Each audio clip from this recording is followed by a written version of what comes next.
Hey guys, welcome back to my channel Tiyan. আশা করি তোমরা সবাই ভালো আছো। তো আমিও ভালো আছি। তো কাজ থেকে ফিরে আজকে আমার দিদি বাড়িতে একটা বার্থডে নিমন্ত্রণ আছে, তো সেখানেই যাওয়ার ছিল। তো রেডি হয়ে গেছি, রেডি হয়ে মোটামুটি বেরিয়ে পড়লাম। তো এখানে যেহেতু কাউকে চিনি না, এই যে পুচকিটা আছে ওরই বার্থডে ছিল আজকে। আর কাউকে যেহেতু বললাম চিনি না, ওর জন্য একা একা সাইডে দাঁড়িয়েছিলাম। আর আমার সাথে একজন ছিল, আমার একটা মাসি ছিল, ওর সাথেই আমি আর কি এসছি।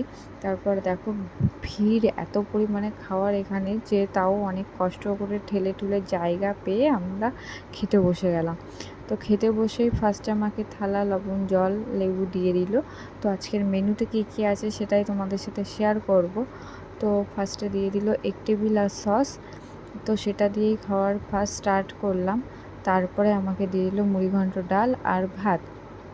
তো এরপরে ছিল দিয়ে দিয়েছে স্যালাড, চিকেন দিয়েছে, স্যালাড দিয়েছে, কিন্তু তারপর পটল চিংড়িও ছিল তার সঙ্গে। তারপর চাটনি, পাঁপড় আর মিষ্টি, এগুলো দিয়েই আজকের খাওয়াটা শেষ করলাম। তারপর আইসক্রিমটা নিলাম, নিয়ে বাড়িতে চলে আসলাম। তো আজকের মিনি ব্লগ এখানেই শেষ করছি। আর তোমাদের যদি ভালো লাগে তাহলে একটা লাইক, একটা সাবস্ক্রাইব করে দিও। আজকের মতন টাটা, গুড নাইট।